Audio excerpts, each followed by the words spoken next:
That's the sound of your current hype level at the gas pump. But brace yourself for something fuel nominal, because Unleaded 88 is about to take the hype to a whole new level. Unleaded 88 is cheaper, cleaner, and greener than regular unleaded. Plus, it's homegrown, making Unleaded 88 the clear choice at the pump and totally worth the hype. So pump it up with Unleaded 88, brought to you by Iowa Corn. The views and opinions expressed by A Little Bit Culty are those of the hosts and do not necessarily reflect the official policy or position of the podcast. No, they don't. Any of the ridiculously thought-provoking content provided by our guests, bloggers, sponsors, or authors are of their opinion and are not intended to malign any religion, group, club, organization, business, individual, anyone, or anything. Also, we're not doctors, psychologists, or Her Supreme Holiness Gwyneth Paltrow. Goop. We're just two mortals trying to make a gluten-free, holistically helpful podcast that helps, informs, and entertains, and maybe moisturizes. Silky, silky smooth.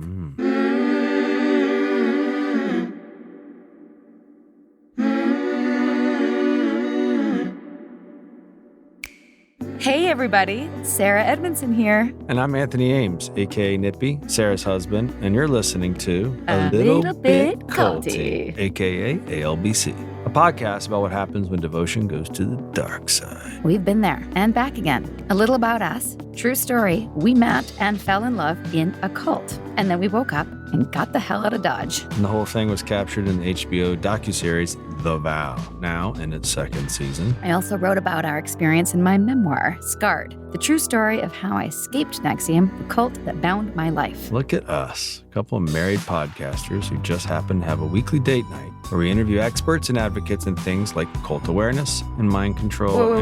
Wait. This does not count toward date night, babe. We got to schedule that. That's separate. So it's 2 days we got to hang out? We do this podcast thing because we learned a lot on our exit ramp out of NXIVM. Still on that journey, and we want to pay the lessons forward with the help of other cult survivors and whistleblowers. We know all too well that culty things happen. It happens to people every day across every walk of life. So join us each week to tackle these culty dynamics, everywhere from online dating to mega churches and multi-level marketing. This stuff really is everywhere. The cultiverse just keeps on expanding, and so are we. Welcome to Season 5 of A Little Bit Culty, serving cult content and word salads weekly on your favorite podcast platforms. Learn more at alittlebitculty.com. Sinking down to the depths of the ocean, hanging on to the weight of my love. If I let go of it all, I could leave, but I know I won't. Welcome, ALBC listeners. Good morning, Sarah. Good morning. How are you? Cold chilling. I love that you can chill and just Riff. Yep. We have another incredible episode for you guys. It's a doozy. I'm not going to sugarcoat it. But I have to say that it's important to watch the documentary. Yeah, homework first. You got homework. We specifically did not ask our guests to go into the details because The entire documentary chapped my ass. The whole thing. Just the whole thing that this thing even exists and it still exists. And is so robust and in plain sight and almost taunting you to come take them down. Yeah. So I'm going to suggest watching La Luz del Mundo, Yes. which most people have, I think by now, given by the number of requests we've had for an episode on this topic. And when you're done that, more homework for next week. We just recorded an episode with Daniel Levin, one of the survivors from And the director. the Larry Ray cult, the cult that was started at the Sarah Lawrence College. If you're not familiar, two things.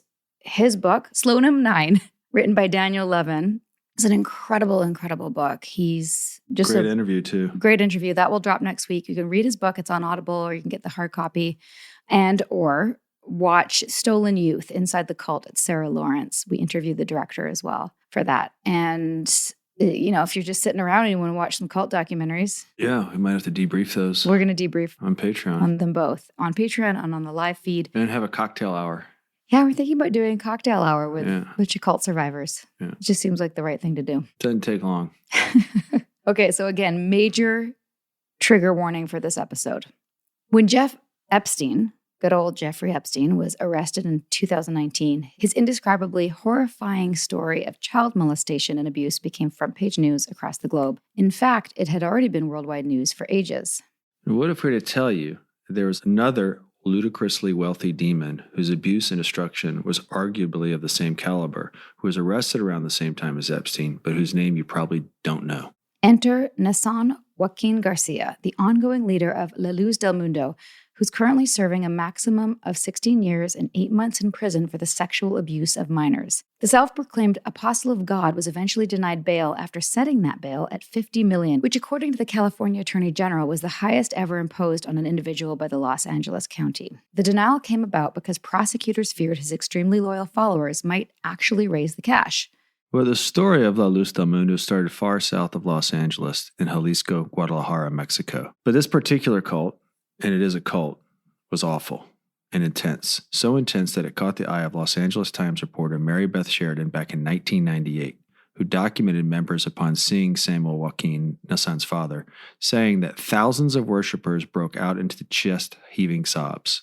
Others furiously waved white handkerchiefs and cried, "Glory to Christ! Samuel Joaquin has arrived." So, yes, followers considered La Luz del Mundo's leader to be godlike, and many years later, loads of victims were reporting very ungodlike acts. That's where the documentary comes into play. When Nippy and I watched this, we were blown away by the level of how successful this group has become in terms of the magnitude of its real estate. Picture the Scientology and Mormon. Yeah, Scientology real estate with the multiple teenage, underage brides for a perverted pedophile leader, mixed with the trafficking of Jeffrey Epstein, as we mentioned earlier, and sprinkle in some religion, but also some NXIVM straight path, but with grooming.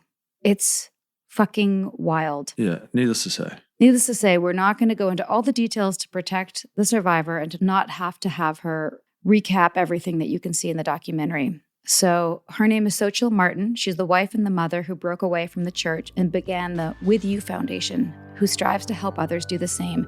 She is a powerhouse, and we're very happy to be calling her a friend now. Without further ado, Sochil Martin.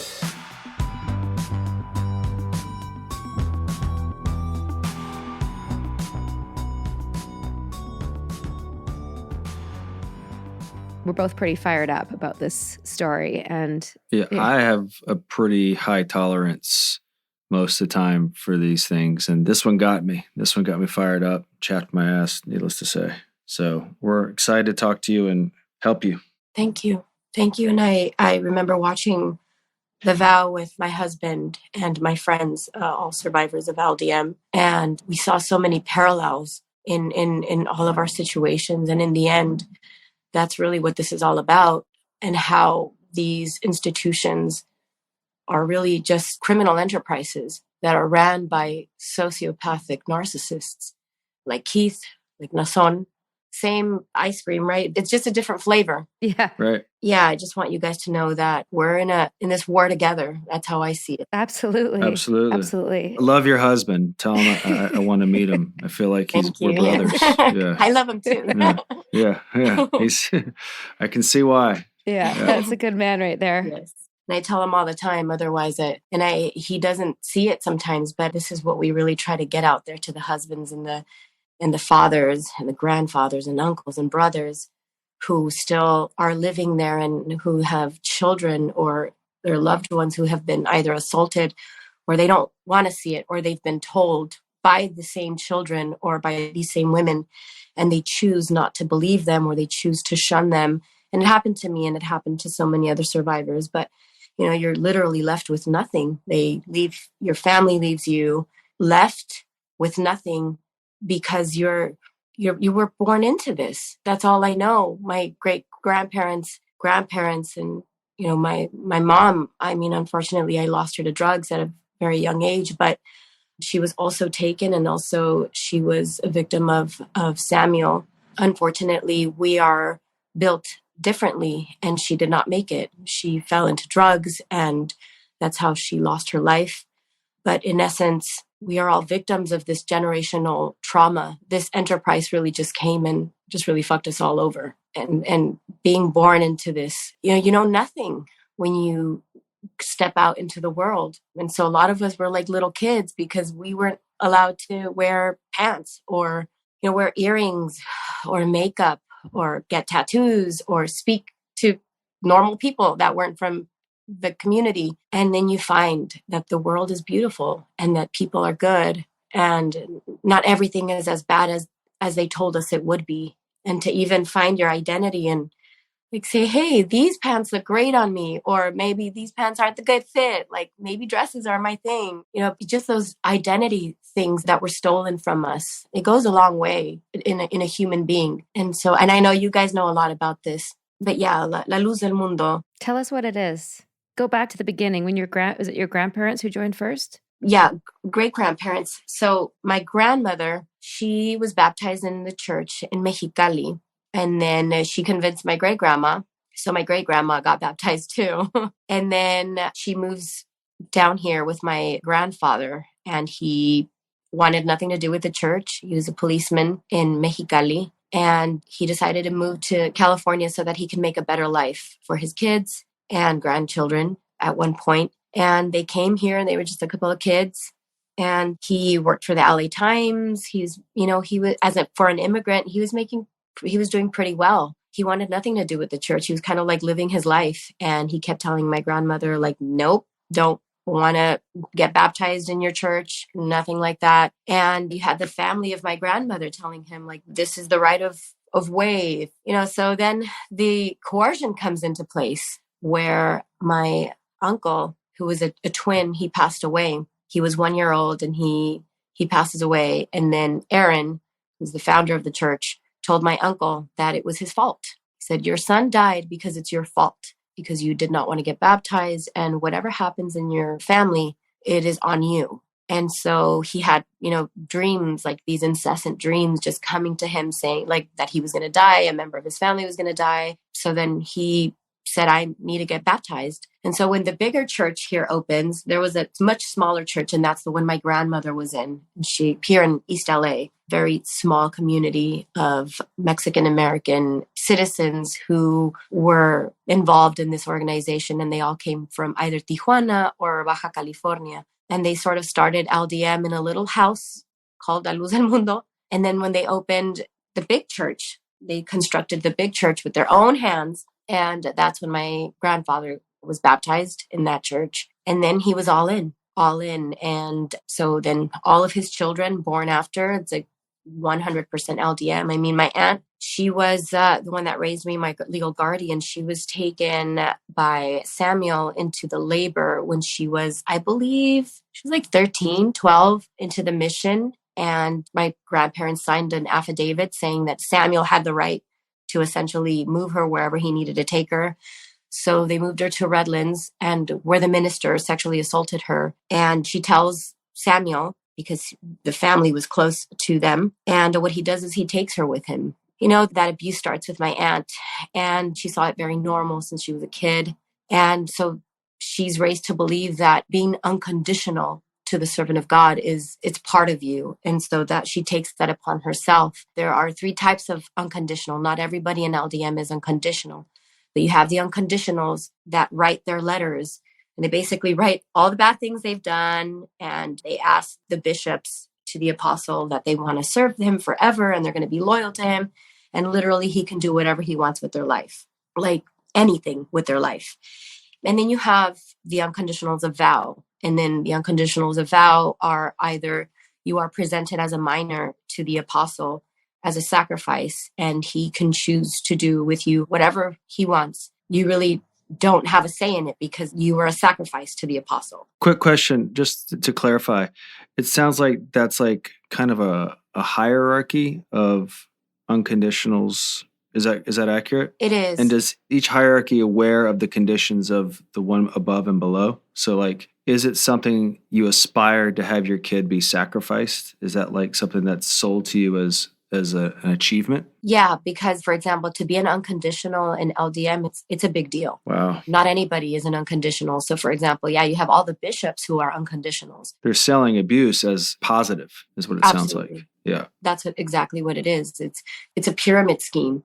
now I see it, because you see the world for what it is. And so in other situations, when you're an unconditional vow before birth, then again, whether you're a minor or even before you're born, you're already promised, because your parents or grandparents already have a name of, I guess you would say, of that promise or that promise to the apostle. God. Before these tiers are introduced, and like when someone's just joining as a normal, let's say normal, but like without knowing about that stuff, what is the promise of this church in terms of like following the apostle, who is the named voice of Jesus on earth? And what's the idea? If you serve unconditionally, then you're going to be in heaven, or what's the goal that's sold?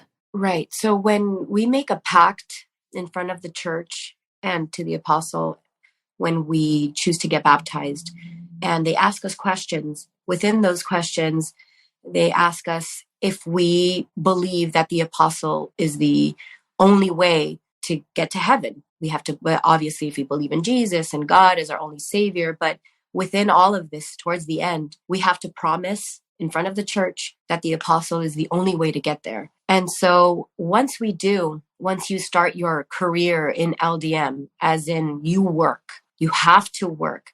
And it's also physical labor work, as in build churches. And then I'm talking here in LA too, physically giving whether it's your scholarships or your time, your effort, your profession, anything you have, your children, anything to the service of the apostle.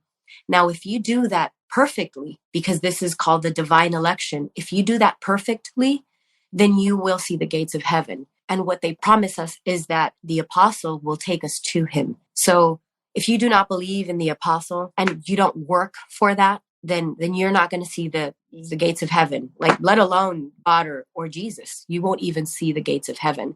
So you work for your crown. And it's a metaphorical crown. Obviously, they don't tell us you're going to get a physical crown, but they say it is a metaphorical crown that you work towards. And they promise us that crown. So you have to work to put pearls on it and diamonds. So every time you physically work and or give some sort of sacrifice to the apostle or the church, then you're making that crown, you're building that crown of salvation to your soul. Let's say unconditional is a vow. Not only are our souls and our bodies, for example, for us, your soul, your body, and your spirit, they belong to the apostle, right? And it's instilled in you because the generations before you, it's something absolutely normal. It's so normal. And it's so normal as to say that this wall is white. And you will never know in your life, like questioning wasn't even in our vocabulary. That was my next question. What happened? Did you doubt it ever? Did you ever question it? And what happened if that ever happened? Nope. The only time I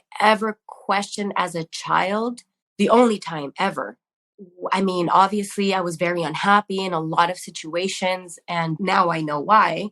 The only time that I do remember feeling that there was something going on in my mind and I was scared, I didn't even ask the question, but I said it in my head, was when we went to Big Bear and I was about 11, 12, and they have a private little like village, the Joaquin village, and they have their homes there and they have their yachts and stuff. And that's where they would take me and the other girls, me and the other kids. And so that's where we would present, one of the places where we would present our sexy dances. And I remember that when this moment came, I was used to dancing for the apostle with more clothes than that moment, whether it was in front of the church or, in front of his family. I was a little bit more covered. The dances were the same. And the way that they would teach me to react towards him, as in, I remember since I was like 4 or 5 years old, I would blow kisses at him. And I knew that I was going to be his wife one day, to Samuel.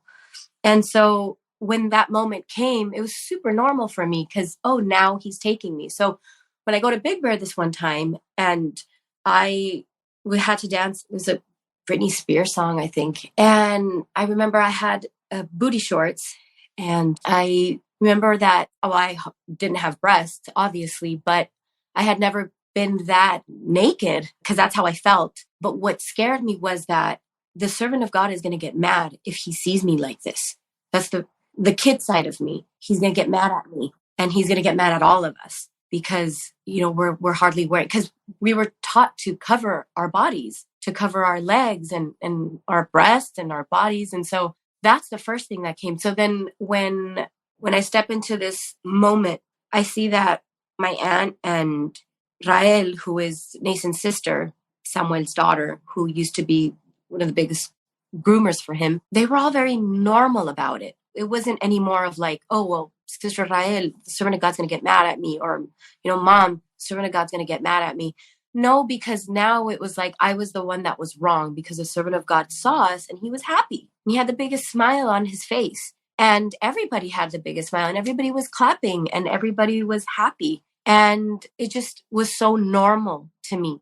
And so every time now that we would dance, every 15 days, he would come to LA from Guadalajara or any parts of the world. If he was in Colombia, Spain, wherever, he would fly in, and we always had to have something new for him, whether it was something out of, theater arts or like dances or something. But that's how I kind of grew up in that. And so it was super, super normal to me. And just being an unconditional of vow, it's part of you. And, and I think that when time goes by, this becomes so normal into these people that I think that they feel more like traitors as opposed to liars, because that's how they see me. They see me as a traitor, not a liar. They'll say I'm a liar, but they see me more as a traitor because I'm being a traitor to that world that I grew up in. Well, it sounds like you're growing up in a hierarchy or a structure that's normalized abuse.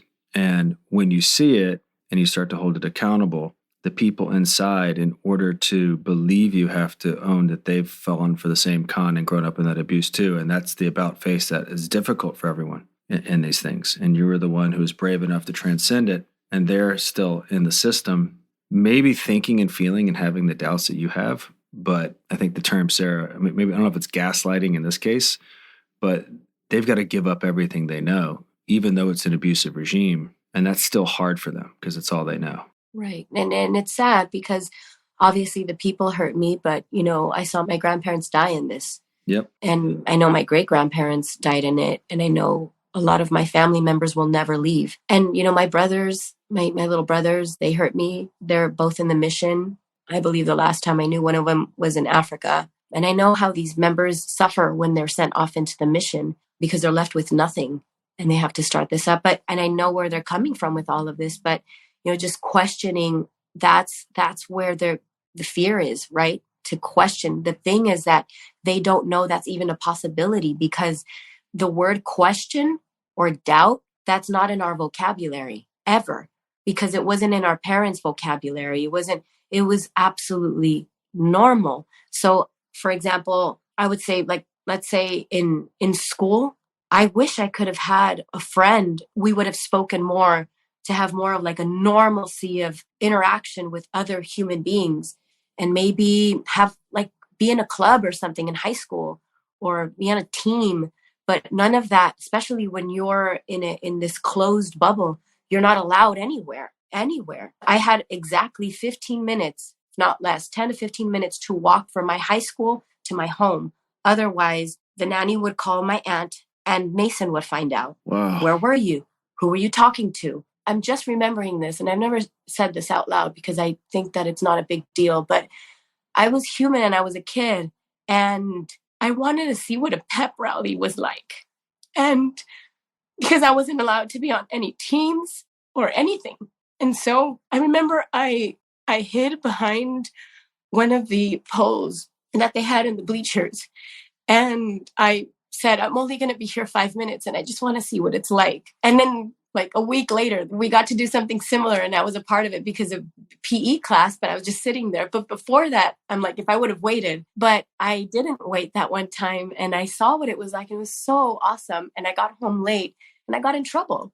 And so, those are the things that's why I fight now, because these are children and these are teenagers. These are kids that were just like me, and we didn't know that right there, that's abuse, and we shouldn't have to live like that. The world is as it should be, and to have these institutions coerce you, they're coercing you, because when you're 14 in LDM, You have to go in front of the whole congregation and you have to decide whether you want to be baptized or not. And if you choose no, then your family kicks you out of their home. They tell you're completely shunned. You can say bye to mom, dad, brothers, sisters, grandparents, everybody, if you say that you do not want to be baptized in LDM. So they say, you're lying, Sochil. You're lying. We have a choice. That's and I'm not a like, choice. do we? That's not a choice. That's bounded choice. I remember that when I turned 14, my aunt was the one that I was a big tomboy. So my aunt, I remember she chose my dress and like the bride, I mean, the not the bridesmaids, but yeah, like all of my friends that were dressed in like different colors, and they weren't even my friends, just like girls from the church that were all either dancing or somehow in the group. And I really, really, really wanted to be on the baseball team at my school. That's all I asked for. That's all I wanted for my birthday present. And I was like, yeah, like I'll go up there and I'll have the big party and everything. Like, obviously I have to say, yes, I'm going to get baptized. And I never thought of saying no. That's all I wanted. And I didn't get it. But there I had to stand in front of the entire church and tell the church, yes, I'm going to be baptized. Otherwise, I don't want to lose my mom. I don't want to lose everybody. And then I loved the servant of God. You know, he was the whole reason why I believed I was existing and that I mattered to God and that I even mattered in life, because keep in mind, like I was also technically an orphan. You know, I never met my dad, and my mom, you know, she unfortunately, you know, California took us when we're all word of the court. So, and it's not like the church did anything to help us. So my aunt was the only one that stepped up to the plate and took us in. And so I felt like I owed her double. And I felt that somehow she instilled in me that it was because the servant of God was the one that had grace on me. Like he's the one that because of him, I had life. Because of him, I had this opportunity of life. You know, it all trickles down to you feeling like you're nothing without them. You're nothing without the apostle. That dependency starts from the beginning. Right. The dependency is sold from the beginning, but climbing up the hierarchy is incentivized. So climbing up an abusive hierarchy is incentivized, which is like, it's super fucked up. It's super fucked up, but it's also the exact same thing that we went through, but just with different words. Yeah.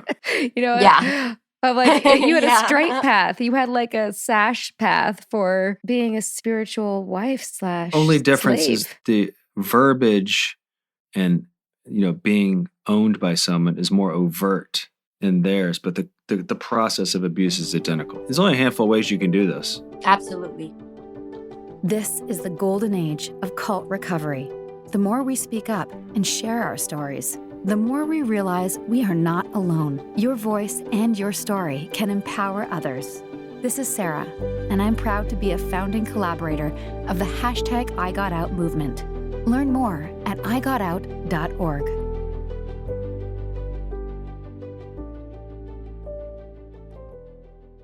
Meals bring people together, but for many families, providing their next meal can be a challenge. You can help by participating in Macy's annual Feeding the Hungry food drive. All proceeds go toward local food banks and families. Now through January 31st, you can purchase an icon in-store or online, or watch out for the blue Feeding the Hungry shelf tags, where a portion of your purchase will be donated to local pantries. Together, we can combat hunger in our local communities at Macy's. The Frankies were a picture-perfect influencer family, but everything wasn't as it seemed. I just had a 12-year-old boy show up here asking for help. He's emaciated. He's got tape around his legs. Ruby Frankie is his mom's name. Infamous is covering Ruby Frankie, the world of Mormonism, and a secret therapy group that ruined lives.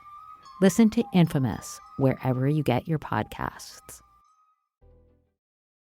That's one of the reasons why I've focused my time, my energy, and my voice to focus on the bigger picture, because I think everybody knows now that all of these enterprises, these corrupt organizations, they all function the same. It's like there's some weird dictionary or Handbook. I don't know, guidebook out there, handbook for these sociopaths that they all have some sort of access to that we don't, but it's all the same. The only difference is the narcissists, these different sociopaths, they just come from different places. So for example, Nason comes from a generational, patriarchal, you would say, cult from Mexico. And so this is where Nason goes by. And this is what I focus on talking about usually, is that, for example, leaving Nason aside, who is a sexual predator, and he's in prison now for 16 years, unfortunately, because the Department of Justice dropped the ball. We're going to come back to that. Don't worry. We're for sure going to get to that. Thank you very much. But if we go back from Nason, even before his dad, who built this entire worldwide enterprise of just yeah, it is human trafficking, but it was human trafficking to him to keep him happy, to keep the bishops happy, the board happy. But essentially where it starts, that's where we need to focus on. It starts with Aarón. So Eusebio, which is his real name, he was a military leader, and he had very, very great connections in the government in Mexico. So when he arrives in Guadalajara, a very powerful man who essentially just gives him a property, which is where the big white temple is now. This person, and I have his information here. I wrote some stuff down, so can I read it? Yeah. Yes, please. Of course. This enterprise with a religious veneer started in 1926 by the founder Eusebio Joaquin and Elisa Flores. Eusebio was a higher up in the military when he decided to leave the service and start his religion. At this time, there is a civil war going on in Mexico, and the government put a lock on all Catholic churches. So in essence, Catholicism had been banned. This war was known as La Guerra Cristera. When Eusebio and his wife arrive in Guadalajara, Jalisco, he has connections with the government and the political party in turn, PRI, Partido Revolucionario Institucional.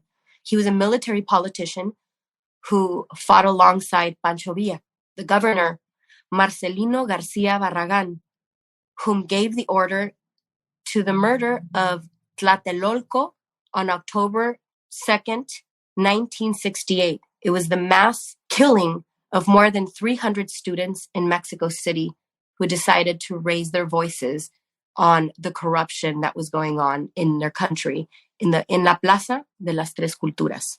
The same powerful man put Eusebio in power and gave him a property where he could start his Christian-based religion, and he had every intention to turn it into a cult pyramid scheme. This property that this powerful man gave to Eusebio, his friend, is where the institution has its headquarters. It now looks like a big white cake in Guadalajara. It was literally constructed with the blood, sweat, and tears of the members of La Luz del Mundo. Many people died in the process of building this temple, and the death and bodies were never reported to the authorities because the higher-ups in La Luz del Mundo told the families that the death of their loved one was a blessing. I'd like to make clear that La Luz del Mundo, or the light of the world, now goes by We Are Light. They have paid one of the most expensive PR firms in the country to fix their image, because what we are seeing is all corruption. This is what is extremely important. We talk about the institutional organizations that implement a belief system in minors. These institutions like La Luz del Mundo are simply businesses with the veneer of religion, and they feel that they can get away with murder because no one wants to talk about religion. That is the one place you don't go. They say, with your friends, never talk about politics and religion. So it has become a culture not to talk about this. Even now, La Luz del Mundo continues to function exactly like the way it has, because in Mexico, for example, nobody wants to touch the subject on religion, on la religión. La religión no se toca. And so the way it has functioned is thanks to the bishops driving around in these Teslas, literally, living the life tax-free while their business is functioning as good as ever. Yes, members have left, but La Luz del Mundo board members now know that time will pass and people will forget. And Rogelio Zamora, and I will pass that audio along to you guys. He's a bishop and the main political leader in La Luz del Mundo, and he has put all of these members in Senate and Congress in Mexico. He's a big deal. And he told me and my husband when I came forward to essentially call them out on that, he told me, Sochil, but we can make this go away. You know, people forget. They forget quickly. And it's like he knew it so well. And that was the third time when the bishops came to speak to us to try to silence us, when I realized the first time They sat me down in a room, in a cafe, 3 bishops, 2 bishops, and one of them was one of the main producers in Berea, where I used to work. And it's funny because we call you guys, Sharim and I, you guys are like the Berea for us. You guys are like the parallel to Berea for us, because I know Nexium had a very like same thing like Berea. So Josue Mora was one of the key producers for Berea. So you had this guy, and then you had 2 bishops, and they're all attorneys, keep in mind. And they sit me down and my husband the very first time and say that I'm a liar and I'm a viper and nobody's going to believe me. And in that case, then they're going to make sure that they send me to prison, because what I'm saying is called human trafficking, and they're going to make sure that I go to prison. So this is what they're telling a victim of sexual assault by the president of their organization. And I'm telling them that there are children at this moment who are being trafficked and assaulted by him. And they tell me to shut up. And so I'm crying the entire time. I don't have the strength to even consider myself a human being, because also the way they were treating me on top of everything. And keep in mind, like I had just lost everybody, everything in my life. And my husband was the one that was strong for me. And he's the one that stood up to them and said that very first time, well, in this case, if you're saying that we're the ones to blame because the pictures that I took of the 2 girls in Ensenada, when Nason would ask me to send pictures of him of these, because again, it was normal to me. It would happen to me and by my mom. Like it was not bad to me. That's where it's dangerous. And so he's saying, well, in that case, now we're telling you what happened. So if you guys don't go to the police and say this now, what happened, this conversation, then you guys are just as much to blame. So that's where they say, holy shit, he knows his rights. And so I'm not speaking at this point. Conversation goes quickly. They say they want to meet up with us again. Second time we talk, it was at a cafe. That's where we recorded them. I still believed at this point that Nason was the apostle. So you were out, but you hadn't fully woken up yet. No, I still believe that he was the apostle, but like for some reason there was something wrong that was going on. And still I was like, maybe I'm wrong by doing this. And maybe Sharim's faith isn't at that level. And I, for some reason, felt like even if I have to go to hell, but if this is wrong, like, why is Sharim making a big deal of this? And if he's making a big deal of this, then there probably is something wrong, because he looked really disturbed. And there was something in me for so long that, you know, what happened with the little boy from Mexico City when he wanted me to masturbate him in front of this little boy's mom. And when I left, I was beaten for that, but it was not the physical aggression on me that hurt. It was the psychological abuse that came after that. Right. Part of you knew things were wrong, but you couldn't wrap your head around it yet. Exactly. So when it came to that moment, I still believed, well, the servant of God, it's like he's going to come and he's going to talk to all of us and he's going to fix this. In my teeny tiny little brain that was operating at that moment, I thought that was going to happen. And he was going to fix all of this. But while I was listening to these bishops talk, I would listen to their voices and how cold and manipulative they were acting. And I didn't even know that word manipulation. It's just the way they would, well, the servant of God doesn't know we are here. And then Sharim would answer, that doesn't make sense. He would call them out. That doesn't make sense. You're a bishop and he's at your church right now. And he doesn't know that you're here in Ensenada in a completely different state. Don't lie to me. And I'd be like, hey, that's true. So they would say something and Sharim would go back. They would say something and Sharim would say, until something in me snapped and I said, holy fuck, there is something very, very wrong. And that's true. Why isn't the servant of God here?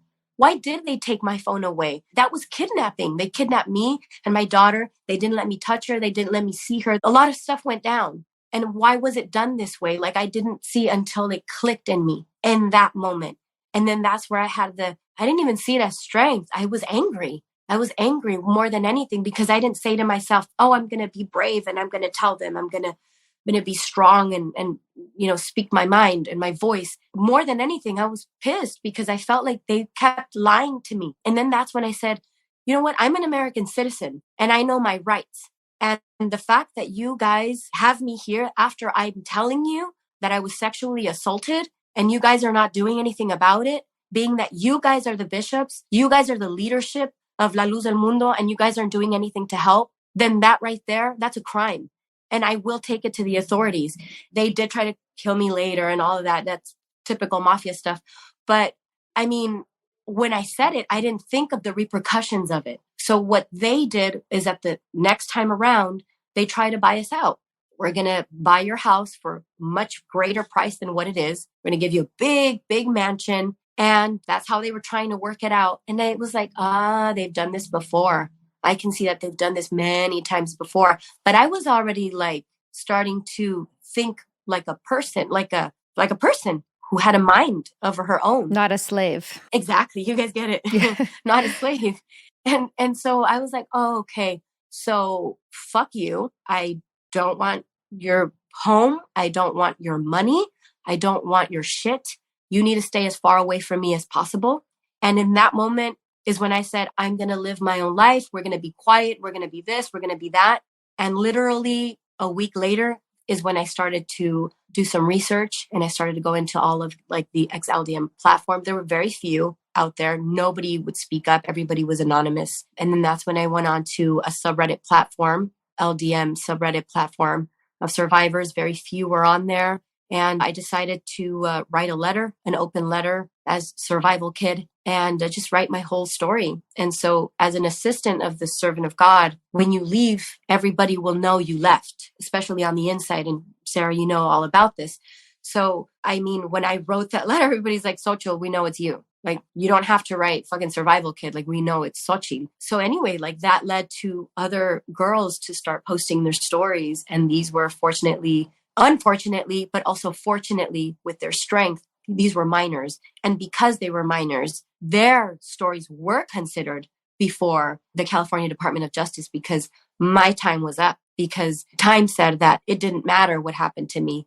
And what did happen to me was not within California jurisdiction. And so that's where, the case starts to take form. But essentially, it was a real rude awakening, a slap in the face. And then to try to tell your family, like, hey, just so you know, they raped and abused you your whole life, mom. Well, my guardian, but I called her mom. She didn't believe you? Well, no, because she sees me as a traitor. Right.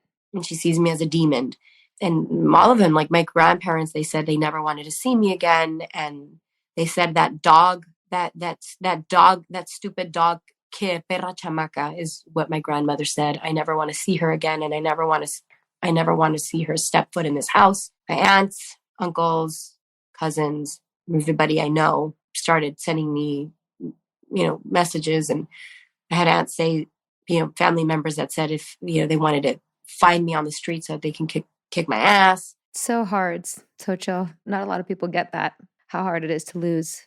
And luckily, Nippy and I still had our family, but we lost friends, and just even the loss of our community was devastating. So I can only imagine and have great empathy for what you've been through. And to have gone through that and then fought publicly and been a part of the justice system to hold him accountable, it takes incredible strength, truly. I will say that the optimist in me believes that there will be more people contacting you, apologizing in the future. Even if they'd say, Sochil, you were right, or you're not a traitor. Or just get their lives back. Yeah. I mean, there's plenty of those too. Yeah. Yeah. Like just live, know what it's like to have a mind of your own and freedom. It's beautiful. It's very beautiful. And, I said this when I begged the judge. I begged the judge before, because they didn't go to trial.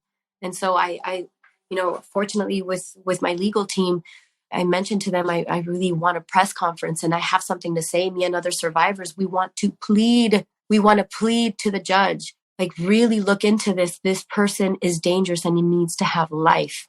And once we were talking about this, I felt in my heart and I said, slavery nowadays, it does not come in shackles. I mean, I am the great granddaughter of a slave and the daughter of a slave. And I was a slave as well. It's not about race. This abuse and this sex cancer and culture of rape, this has nothing to do with race. It doesn't respect anybody. And so I do believe that that's a very common problem that's happening, where I find survivors who tell me, well, we don't get justice because we're Latin. And it's like, well, I have a lot of white friends who have been victims of sexual predators and institutions just like this. They work differently, obviously, but their cases have either been closed or it's been like years and California Department of Justice is doing nothing. I mean, it has nothing to do with race. It has to do with a culture that's out there. Just like, well, slavery is no longer in shackles. Slavery now comes in the form of emotional and psychological chains. And since there aren't any laws and there isn't a language out there that protects it, nobody's talking about it. So then people get away with it. You know, these sociopaths get away with it and they have slaves and they can do it because technically they're not committing any crimes. They're not committing crimes because they've appeared to have consented. But when you groom someone from infancy and have them choose, I say that loosely, to be baptized when they're 14, when they have no other choice, which we call bounded choice, as you may have studied in your cult recovery, that's not real choice. Hey there, listener. Hope you're enjoying this episode and that you're taking deep breaths when we cover the enraging stuff that cult jerks are up to. Let it out, as in the yoga practice. Inhale positivity, exhale negativity. That's for you, Sarah. We got this. No hulking it out, all you little hulksters. And if you need some helpful resources on the topic of cult recovery, check out our website at alittlebitculty.com. And now, here's a brief message from our sponsors. Meals bring people together, but for many families, providing their next meal can be a challenge. You can help by participating in Macy's annual Feeding the Hungry food drive. All proceeds go toward local food banks and families. Now through January 31st, you can purchase an icon in-store or online, or watch out for the blue Feeding the Hungry shelf tags, where a portion of your purchase will be donated to local pantries. Together, we can combat hunger in our local communities at Macy's. This episode is sponsored by BetterHelp.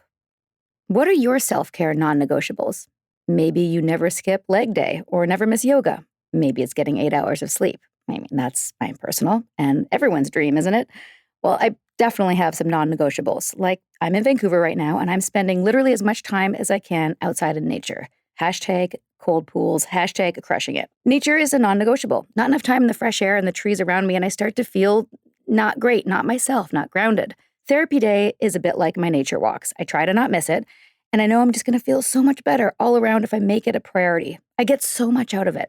It helps me put my worries and anxieties in their rightful place and helps me clear my mind so I can focus on what I really need and sometimes what I don't need. Like, I don't need to be overbooking myself just because I hate to say no to people. You know what I mean? Thanks, therapy. Thanks for helping me see that. And if you're thinking of starting therapy, give BetterHelp a try. It's entirely online, designed to be convenient, flexible, and suited to your schedule. Just fill out a brief questionnaire and get matched with a licensed therapist. And switch therapists anytime for no additional charge. Look, even when we know what makes us happy, it's hard to make time for it. But when you feel like you have no time for yourself, non-negotiables like therapy are more important than ever. Never skip therapy day with BetterHelp. Visit betterhelp.com/culty today to get 10% off your first month. That's BetterHelp, HELP.com/culty. There's so much I want to ask you, and there's some real complexities to what happened after he was charged and sentenced and with the trial. And we're going to, it's too much to encapsulate in this podcast. So we'll, of course, encourage people to, again, watch the documentary. I know you were key, you coming forward, even though it's funny, some of the parallels, both being some of the first to come forward, but not having to testify. There's pros and cons to that situation, I know. Take me back to a couple of the moments, like when you found out that he had taken a plea deal and that he was being charged on 3 versus 19 of the original charges, and that the prosecution let you and the Jane Does down. What was that moment like for you? I felt so stupid. I felt so, there's no other way, there's no other word. I felt so humiliated because here I was promising these little girls, if you speak to the authorities, we will get justice because justice heals. And we're going to get justice. And here go these little girls. One of them took her friend and they took an Uber by themselves. They were 16 years old. I'm in Ensenada and she tells me, hey, I'm going to take my friend now so that we can go to the Department of Justice because, you know, I supported her. I mean, I met this little girl, the Jane Doe 1. I met her at a mall. She had to get out of her school because she was afraid, because her family her family goes way back in the church. There was no way that I could have met her. And I met her through social media. So I knew nothing about her. I didn't know who she was. It could have been some man trying to kill me. And I had to meet this anonymous person at a mall with my daughter. My daughter was 6 at the time. And so I'm looking at this now through her life. At that point, she was 15 and she didn't know who she was meeting with. She thought she was meeting Sochil, but what if it would have been some other predator out there to harm her? And so she has her best friend on her phone and her best friend's mom, and they keep her location on. And they're like, yes, I know her mom knew me. And she's like, I know Sochil. She did work for Brother Nason. I remember her. Yes, meet her, but keep your location on, because what if it's not her? And so it's like a fear on both ends. So we're like all of this, you would say trauma of putting ourselves out there, both this child and myself at that point, and my little girl also. And then because my husband wasn't with it, he was working in Mexico, and we're here in Riverside. I had to leave my husband and my life, my home, so that we can get the Department of Justice, like this investigation, to help the Department of Justice. So I had to move here. And that put my marriage at jeopardy twice. And then when I go back, she then talks to her friend, and that's, her little friend and her, they go off and they go take an Uber. The strength and the courage that took for these 2 little girls, knowing that their parents were still forcing them to go to church after knowing that they had been assaulted. And then, you have Jane Doe 2, who's the only mother who did come forward and say, I will support my daughter. Wow. And she believed her daughter, and she stuck by her daughter, and she's a single mom. And she always says, like, I didn't even let my daughter go to sleepovers. And here they are telling me that she's going to go serve coffee to the apostle of Jesus Christ, the person I trust most in the world. And there he goes, sexually assaulting my child, violating my baby. And so all of us, we felt so extraordinarily just mocked at. And it's like, so what the fuck are you doing, justice system? Like, Department of Justice, then why do you have us come forward?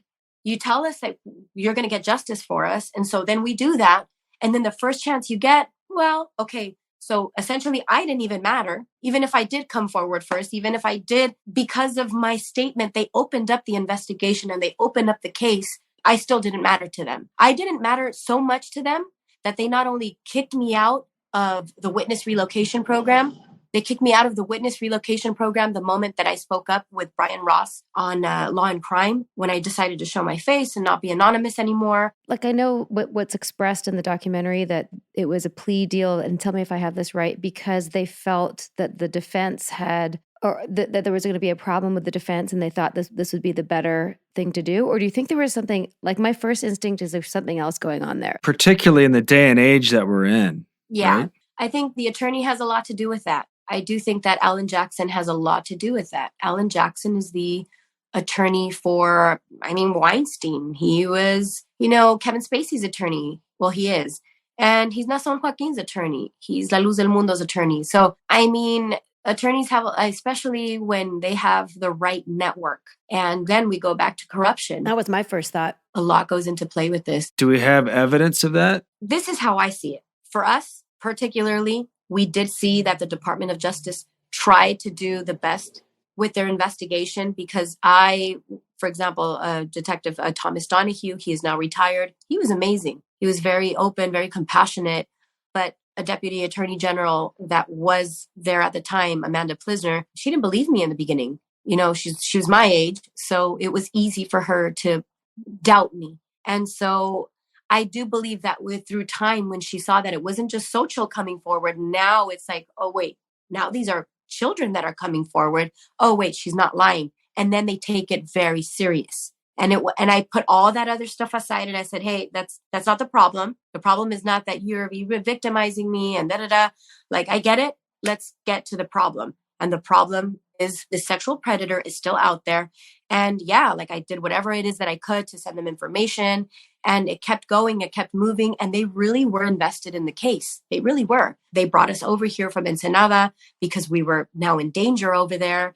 And so, like I mentioned, they were doing their job. What I don't understand is why, let's say, the victims within the case Why didn't they tell them that there was not going to be trial? That's against the law, what they did. Hasn't anyone held them accountable for that? No. No, can't really do anything. The Jane Does in the case decided. I mean, they're still suing and they have their own cases going on. But I mean, it's more of like the justice thing. And that's where I believe those that want to take on the war, fucking bring it on. But I do want to get to the bottom of that, because that's where the problem is. You did not inform the victims in the case that you were not going to go to trial. And you told them literally a day before, hey, get your victim statements ready. And then right there and then, he only pled guilty to rape of one minor and the sexual abuse of the three, of oral copulation. Jane Doe's 4 and 5 didn't even matter to them because they were adult women. So if you're an adult woman, it doesn't matter. So they didn't even consider them. So they got to give their victim statements, but within his recognition of being a sexual predator, supposedly to him, he only said yes to the 3 counts. And the people in the case, the victims in the case, all of them were not informed. And for example, I pleaded to the judge if I can please read my victim statement. They did not even give me that chance. They didn't give me that opportunity. They just said no. Those are all the questions that I'm asking, like, why? Mine was read on virtually on a video. I didn't even have to go. Wow. I just don't understand the precedent, or like what would that be based on? It was also so different from what happened in ours too. Well, it was even mentioned in the documentary that Keith Raniere gets 120 years. Guilty on all charges. And I think that what we need to work on, and we have been working on this and like touching, knocking on doors with different agencies, it's just taking it on a federal level. And so once it's taken to a federal level, because obviously the state DOJ, it's not doing its job. I'd forgotten about that, right? Yeah, so that's where we're hoping that, like the Nixium case, when the feds get involved in this, then that's when hopefully we'll see our day in court. Well, maybe the 16 years, although I can obviously see that being like a massive slap in the face, maybe that bides some time for more people to come forward and for the feds to get involved. And I certainly hope that they do. I hope so too. I do hope so. And then, I hope that people don't forget, because people do forget. And that's what leads for this to happen again and again and again, because it's not just Nixium and La Luz del Mundo and like the FDLS and ICOC, like all of these cults. It happens because people forget, or what's scarier is when people see it and it's happening right underneath their noses and they're seeing it and still they're not understanding what the crime is. You have little girls in Hollywood who are 16, 17 years old and they're being married off to adult, 30-year-old men. And then here they are being sexually assaulted. And then nobody says anything because they're celebrities, as if celebrities were not human beings. And it's like, what is wrong with society? What is wrong with the world? Human beings are human beings. And it is about consent. My mind is going like, what do we do? What do we do? What do we do? Like, I don't want to just talk about it. I want to do something. And I'm just thinking, because my first thought was like, if you're not in touch with Evan Rachel Wood already, I'd like to connect you. And you've seen Phoenix Rising? No. Oh, you must. And she's in California, and maybe you two can connect. And you have a very similar mission. You need to connect. So that's one thing. And then I think that was produced by HBO. Yours was produced by HBO. The Vow was produced by HBO. HBO is making a shit ton of money off all of our stories. I know, right? I think, Nippy, and I'm just going to put it out there right now, that we go to HBO, we march into that building, and maybe we'll set a meeting, be like, look, guys, who's the fat cat cashing the checks? And like, let's put together a fund. In fact, you just had to sell your computer, Sochil? Fuck that. Yeah. Fuck that shit. I don't like this. Now I'm pissed off. There needs to be a fund for the survivors of all of these things. I know they can't pay you when you're in a documentary, and I'm assuming you didn't get paid either. Nippy and I have been very public. You can't get people like, oh, you did the Vow, you must be rolling in it. Fuck, I'm not a fucking producer. Right. Yeah, LDM says the same thing. You're like, fuck that. Like, do you know how the industry works? Like, look at the IMDb credits. I'm not a producer. Anyway, I just feel like they don't care about I'm just pissed off. I feel like there needs to be a fund, at least for like hiring lawyers or like to get back on your feet. And I've been talking about this for a while, and we're, talked about partnering with different organizations that exist already, because I don't think I can start something like that. If I can say, for example, the Keep Kids Safe org is an organization that I would like to talk about. And they are looking to help survivors pass, laws and legislation that are supporting these particular laws that are going to help the future generations, our daughters, our children, so that this never has to happen again, because it never should have happened to begin with. And then you have the Consent Network as well. And I know that they've been on your podcast, and I'm meeting with her on Friday. So it's pretty good. awesome. Say hi to Joyce and Nina. I will. Yeah. They're great. I mean, she's amazing. And I'm already I'm so stoked to meet her. Me and Yara and other survivors, yeah, we want to go to Congress and we're going to yell at them too and tell them we need to pass this law, because we do have a voice. Mm-hmm. Survivors of this area of assault and these crimes that have been committed for years, it's all about inequality. It's it's still a civil war, but it's a war on women. It is. Mm-hmm. It's a war on women. And who is under attack? Yeah, not only women, but the children are under attack as well. And so it's a broken system, which is why I'm running for office next year, because you have to become part of the system if you want to fucking change the system. That's where it is. So all of these organizations, all of these nonprofits that are doing the best that they can to help us, it's they don't have the tools to help us. They have all of their lives that they've been working on finding these solutions so that we don't have to do it. We want to raise our hand and say, hey, yes, how can we do it? Consent Network, Keep Kids Safe, RAINN, PAVE, have all of these organizations out there that are working to, you have the Zero Abuse Project, you have NICSA, you have all of these amazing organizations that are coming together. They're coming together to stop it. They want to stop it and change the society and how we see it. The challenges are quantifying what you're looking at and seeing it, and then recognizing what mechanisms are in place that allow it to thrive. Exactly. And so those are tricky sometimes, because sometimes they're the same people. It's hard to figure out. It's hard to figure out what backroom deals are made where and when, and that's how power works, unfortunately. Did the documentary help in any way? Have people come forward since the documentary? Yeah, I mean, there have been survivors who are now speaking up about Samuel. Now he's dead, but they're having the courage to talk about what this monster did to them, and his wife, who is very much still alive, and his other children, his sons, and other bishops as well, and ministers. And the more you talk to these survivors, and they've been coming forward now for a while, even a little bit before Unveiled. It's just after Unveiled, it was just a boom,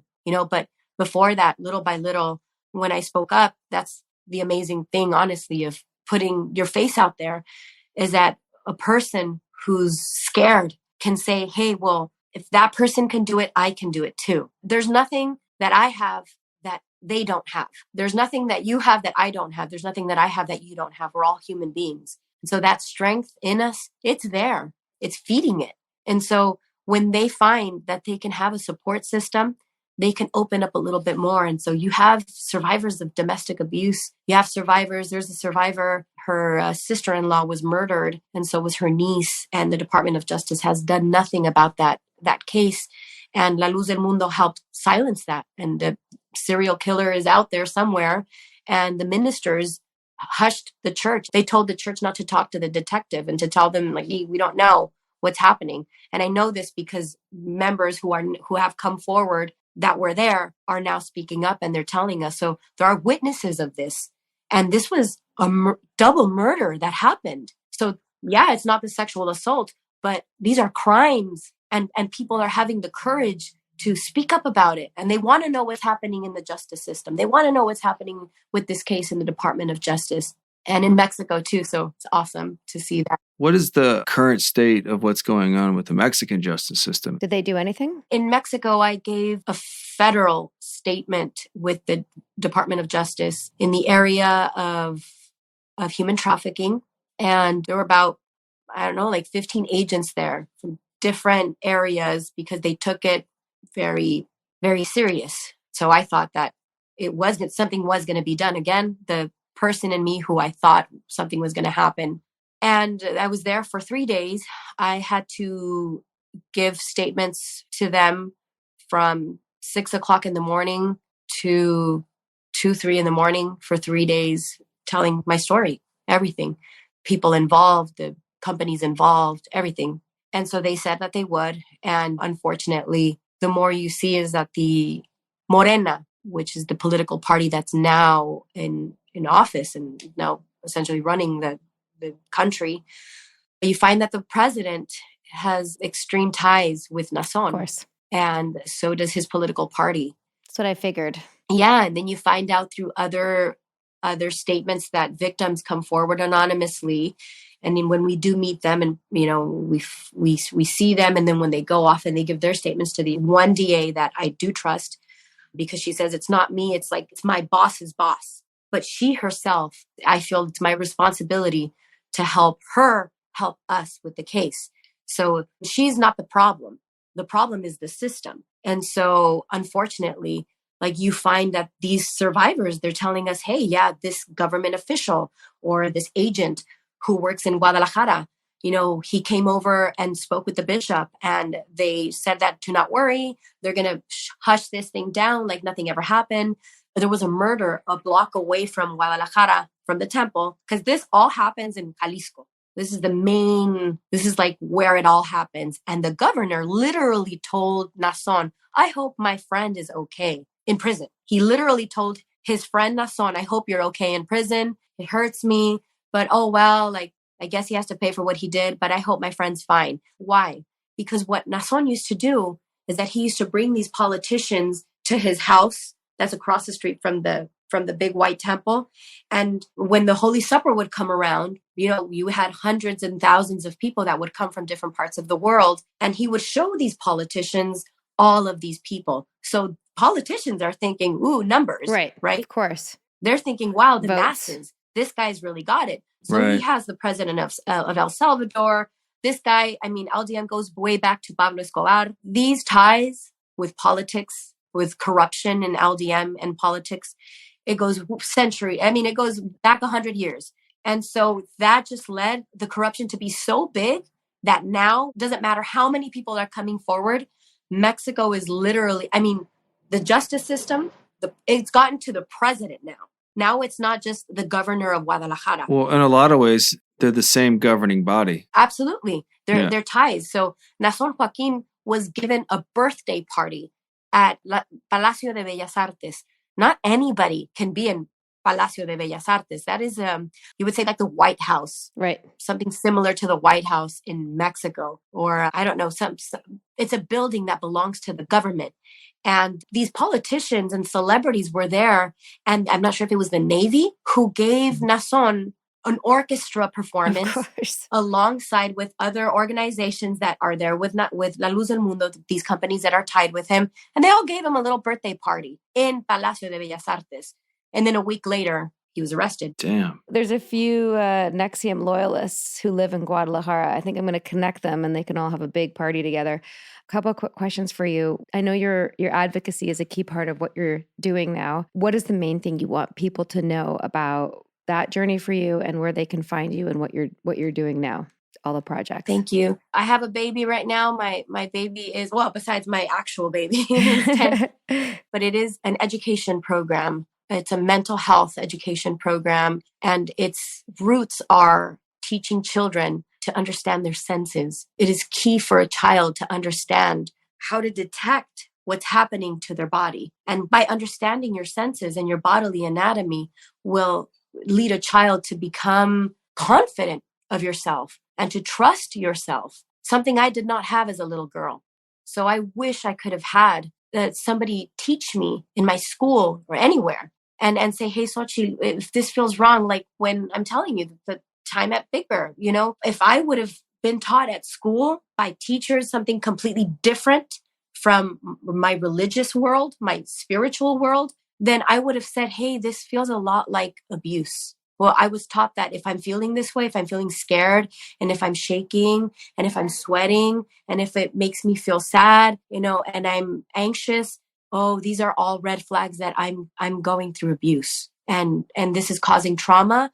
And then after that, I would have understood that all those times while I was growing up, I always was picturing myself, well, what if I stopped breathing? Or what if I didn't have my life, or what if my life wasn't at my home and I could just live under a tree or live between the bushes? And I would have rather to have lived like a dog than to feel what I was feeling. But I didn't even know how to put a language to that for myself.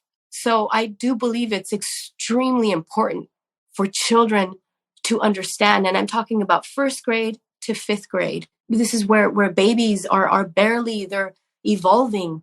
Their little bodies are barely understanding what it's like to, those senses. You have that Disney movie. What is it called? The Inside Out. I love that movie. It's our favorite. Yeah, her world, right? Her world is falling apart because she moved and all of these emotions are going on. Yeah, children need to understand what those emotions are. And so that's one. And then legislation. It's very important, legislation. And we are going to be launching a podcast soon called The Elephant in the Room. And we're going to be talking about the 3 phases of criminal enterprises or institutions like LLDM. The phases: phase 1, the crime, and having subject matter experts on that particular subject. And then we would have the trauma, which is the 2nd phase, and have neuroscientists and subject matter experts on that. And then the 3rd phase, and that would be the change, which is the solution. And that is bringing legislation and bringing nonprofits, organizations, these people that are fighting to get these laws out there, and then bringing on legislators onto the show and asking them questions and seeing if they will help us. And if, they're out there promising other stuff, like, why not? If you're going to promise something, well, why don't you promise to actually do something to change this country? Good for you. Because we're rotting. If there's anything we can do to support you in the podcast journey, we've been doing Thank it a you couple so years much. and we've learned a few things, do's and don'ts. Yes. So Thank reach you so out, much. please do reach out anytime. And if there's anything, well, I'm going to plant some seeds about the HBO idea because Yes, you know, please. there's a through line of an imbalance here that I feel like we could tap into. Thank you so much. Well, just the audio with Elisa, who's one of the survivors at LDM. Is she one of the Jane Does or she's public? No, she's public. I remember her. Yeah. Yeah, she's public. Yeah, she actually worked in finances and commission in the church. She worked at the ranch in Texas. It's a big one. And she also served and saw abuse happen in the institution by Samuel. And but more than that, since she works in mental health, she understands all the trauma that goes on behind all of this. And so, like, she's been very vocal because I asked them, hey, you guys, I'm going to be on a little bit culty. I'm so excited. Like, so I go back to my team and I'm like, well, what do you guys like? Throw stuff at me. Like, what should we talk about? Like, what are the subjects that you really want us to touch base on? And so she sent an audio clip and I was listening to it and I'm like, you're so awesome. Like, I'm going to ask Sarah. It's great because it applies, sure. I think, to all the groups that we've looked at, cults and organizations in terms of the recovery. And it's a mixture of so many things. Please let them know. Questioning your faith takes courage. Leaving your religion is life-shattering. You experience various stages of doubt, crisis, and recovery. We suffer from emotional roller coasters on highs of freedom followed by lows of depression.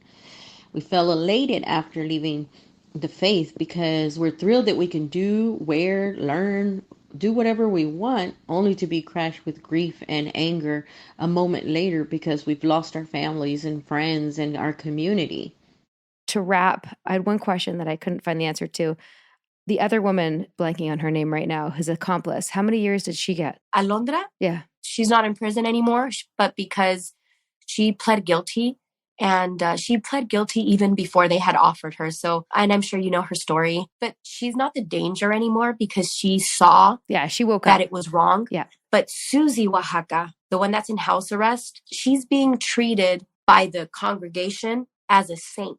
And she still believes in her mind that what was being done is a blessing. And so that is the ick factor of, fuck, like you have a sociopath out there who is a pedophile and she's surrounded by children, even in her home, in her church. You're at a point now where anything that happens becomes proof of their narrative. Exactly. Not anything that conflicts with it. It's like, see, we're being tested, or see, it's a prison. I think the older you are in this thing, the harder it is for you to admit that your whole life was wasted. I believe so too. That's kind of been my take on an observation on this. If you're past a certain age, you're just not going to pivot. Yeah, that's sad. It is sad. It's also, what keeps more abuse in place. And I do give shout outs to like the people who are elders and they've decided to say, you know what, I'm not going to finish my last 10 years of life or, 20 years of life in this place. No, I'm going to live my life to its fullest. Yeah, likewise.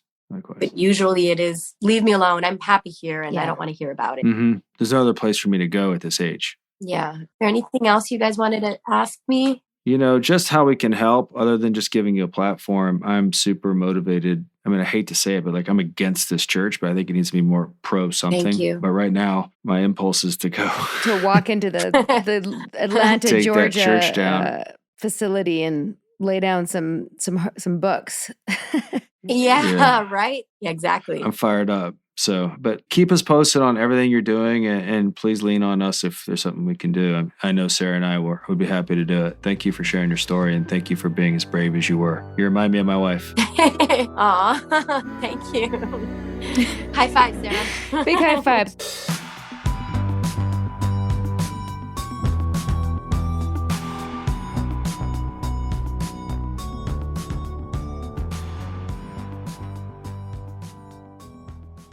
I have no word salad for this one. That's fair. It's just religious stuff and it was all in Spanish and I didn't want to read it in Spanish. I know. It's also sometimes the So sometimes devastation of it's these just- groups. It's just It's not the right pivot. Yeah, we can't go there. Please follow what Sochil's doing. She's a powerhouse. She is. She reminds me of you a little bit.